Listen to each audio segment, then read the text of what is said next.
पूरे पूरे सूखा हुआ था ना।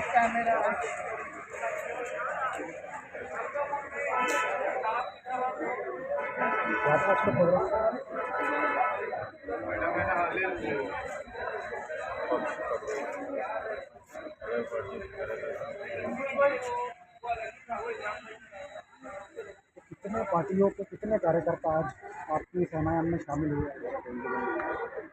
कितने पार्टियों के कितने कार्यकर्ता शामिल हुए, ये प्रश्न है। तो जैसे कि पहले तो मैं सबसे पहले बता देना चाहती हूँ कि आज 7 सितंबर विदर्भ स्तरीय पक्ष प्रवेश का कार्यक्रम नागपुर में रखा गया था और यहाँ पे इतनी तादाद में लोग विदर्भ से, नागपुर से थे और पूरे विदर्भ से शिवसेना होगी, कांग्रेस होगी और महाविकास के साथ में जुड़े हुए जो लोग थे उनमें से आज बहुत से लोगों ने पार्टी में पक्ष प्रवेश किया। जी, तो अभी आने वाला दो महीने के बाद में महाराष्ट्र असेंबली का इलेक्शन है, तो कितनी सीटों पे सेनायाम लड़ सकते हैं? अभी तो महाराष्ट्र असेंबली इलेक्शन की बात हम कर रहे हैं, कितने सीट पे लड़ेगी एमआईएम इसकी अभी मतलब पूरा डिस्कशन नहीं हुआ है। जैसे कि आपको पता है कि हमारे जो महाराष्ट्र के अध्यक्ष उन्होंने महाविकास आघाड़ी को एक ऑफर दिया है कि साथ में मिलकर लड़ते हैं, तो उसी ऑफर के बाद में अगर उनकी तरफ से कुछ आता है तो उस पर डिपेंड करता है। उसके बाद तो जो डिस्कशन होगा पार्टी के वरिष्ठ जो डिसाइड करेंगे उस हिसाब से आपको पता चलेगा आने वाले समय में। तो विकास जलील का भी 2 से 3 दिन पहले वीडियो आया था जिसमें उन्होंने नीतीश राणा को 5 दिन का अल्टीमेटम दिया, 5 दिन का उन्हें टाइम दिया था। तो 5 दिन के अंदर अगर कोई महाराष्ट्र पुलिस को गिरफ्तार नहीं करती है तो फिर तिरंगा यात्रा एमआईएम की जानिब से निकाली गई। तो क्या है इसका प्लान? सबसे पहले तो ये बात बता देते हैं कि ये शुरुआत जो एक समुदाय को टारगेट करने का, ये हमारी जो अभी हालांकि जो केंद्रीय सरकार है उसका हिंदू मुस्लिम करना और वोट बटोरना, ये जो बहुत सालों से चलते आ रहा है और इसी पे वो अपना जो चल रहा है उनका जैसे क्या बोलेंगे कि दूसरों को पूरा दिखाने के लिए अपनी अच्छाई कितनी अच्छी है वो बताना।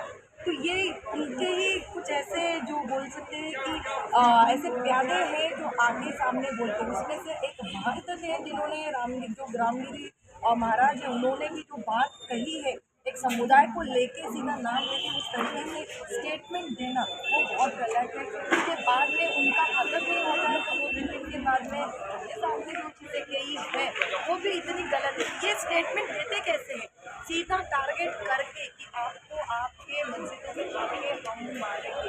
तो ये जो बात वो उन्होंने कही है तो भारत का संविधान क्या कहता है, भारत का संविधान में दिया गया है कि जितने भी भारत के अंदर रहने वाले लोग हैं वो जो भी जाति धर्म के हैं उन्हें वो अधिकार है कि वो अपने जाति धर्म के अनुसार चले। तो अब ये लोग कौन है जो टीका टिप्पणी करते हैं और अगर करते हैं तो इनके ऊपर कार्रवाई होनी चाहिए। तो इम्तियाज जलील साहब ने महाराष्ट्र गवर्नमेंट और महाराष्ट्र पुलिस से ये रिक्वेस्ट की कि इनकी इतनी बड़ी स्टेटमेंट पे सीधे स्टेटमेंट पे जो कि दंगा भड़काने वाले स्टेटमेंट है उसके ऊपर कार्रवाई नहीं हुई तो 5 दिन के बाद में तिरंगा रैली एक आक्रोश के साथ में मुंबई तक जाएगी। हमारे राज्य सरकार को ये देखना पड़ेगा और ये सुनना पड़ेगा कि इस तरीके से जो हरकतें चल रही है आने वाले इलेक्शन को लेके एक कहूँगी मैं कि इस तरीके की जो हरकत चल रही है कहीं ना कहीं बंद होना चाहिए। उसके लिए ये कदम उठाए जाने वाले हैं और बहुत तादाद में ऑफकोर्स जाएंगे लोग वहाँ। इम्तियाज जलील साहब ने बताया कि भारत से रामगिरी के खिलाफ तकरीबन 58 आधार दर्ज है। तो क्या बात है कि आज 7 सितंबर कई दिन देखने निकले, इसके बावजूद भी रामगिरी को गिरफ्तार नहीं करते महाराष्ट्र। इसी प्रश्न का उत्तर लेने के लिए हम रैली निकालेंगे, तिरंगा रैली जो अमित साहब ने कहा है 5 दिन के बाद, उसी प्रश्न के लिए कि क्या वजह है इतनी बड़ी बात बोलने के बाद भी और एफआईआर हुई है पूरे महाराष्ट्र के अंदर 50 से ज़्यादा एफआईआर रजिस्टर्ड हुई है फिर भी कोई कार्रवाई नहीं नहीं की जा रही है, तो कहीं ना कहीं पुलिस के ऊपर प्रशासन का प्रेशर है, ये एक बात है।